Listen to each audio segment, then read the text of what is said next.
Wow, hot coffee.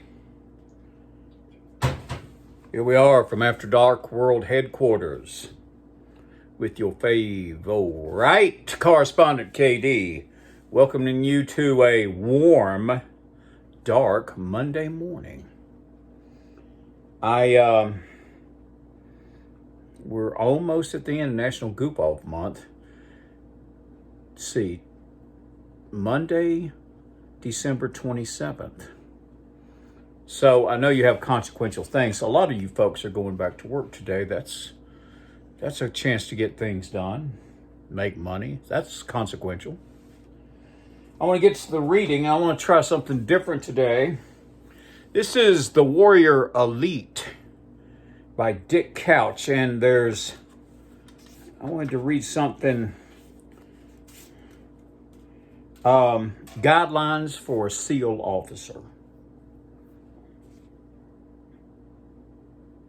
All right, so it begins with Admiral Olson speaking to the potential SEALs.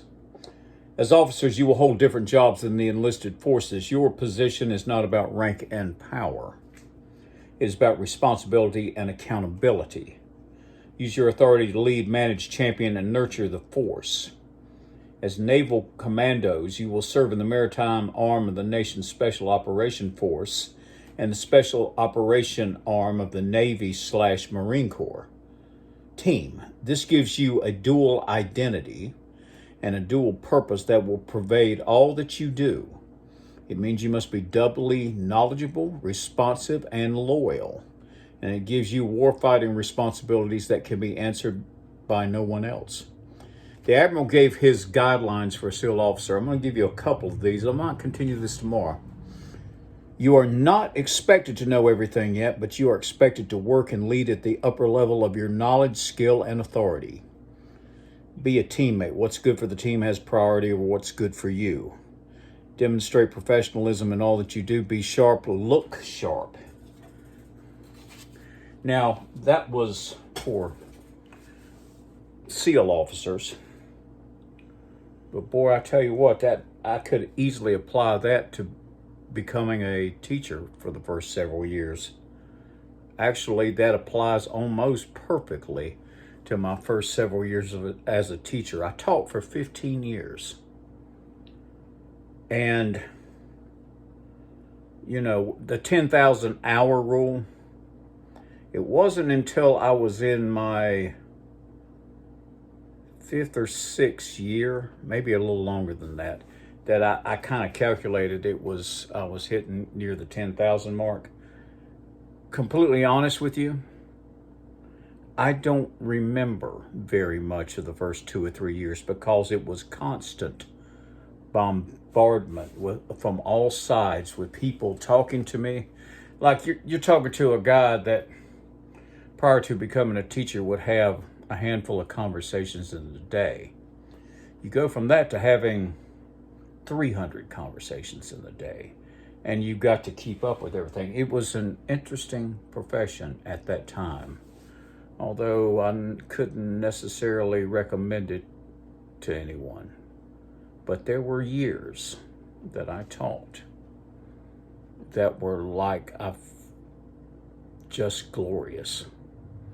But if you're asking me, well, KD, what about year 1 through 3? I don't remember much. Then I started getting my bearings. I started getting my curriculum and teaching style the way I wanted it. And I made a successful career out of it. But I'm glad I'm out now. Let's go back to Escape the Wolf. Traveling by train. Remember, you're in a foreign country, you might be on business or just traveling. In many countries, railroads continue to offer a safe, reliable, and comfortable means of travel between major metropolitan areas.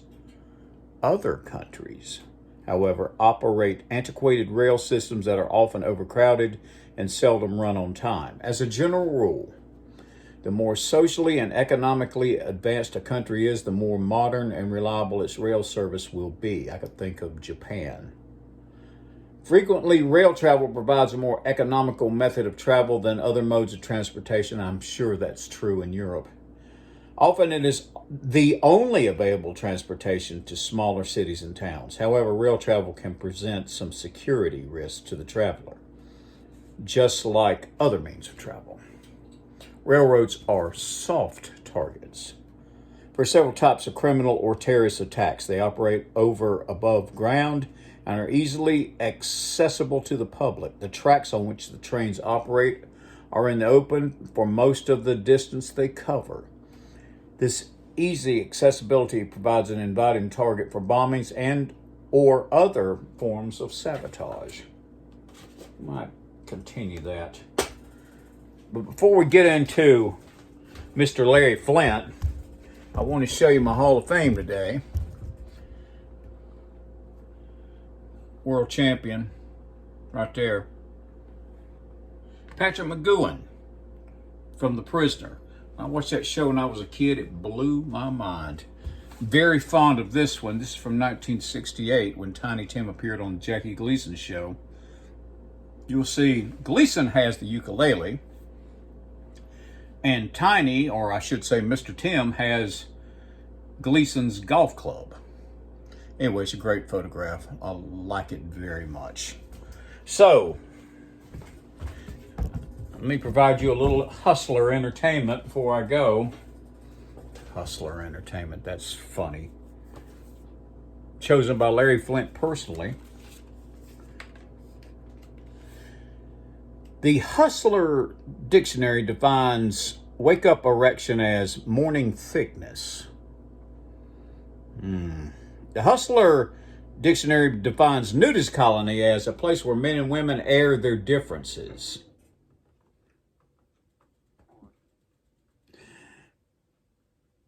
What's the difference between a woman with PMS and a pit bull? Answer, jewelry. The oh so politically correct would probably not appreciate that. All right, one more.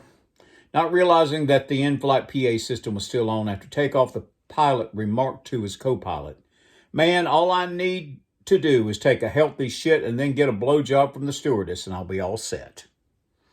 When the message was loudly broadcast over the speakers, the shocked stewardess hurried forward to warn the pilot.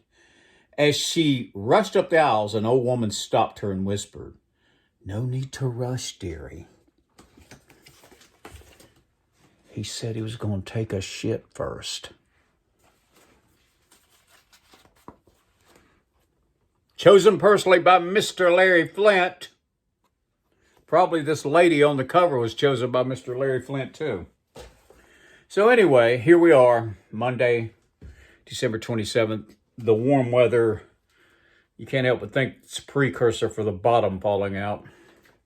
So anyway, I must tell you, be nice until it's time not to be nice.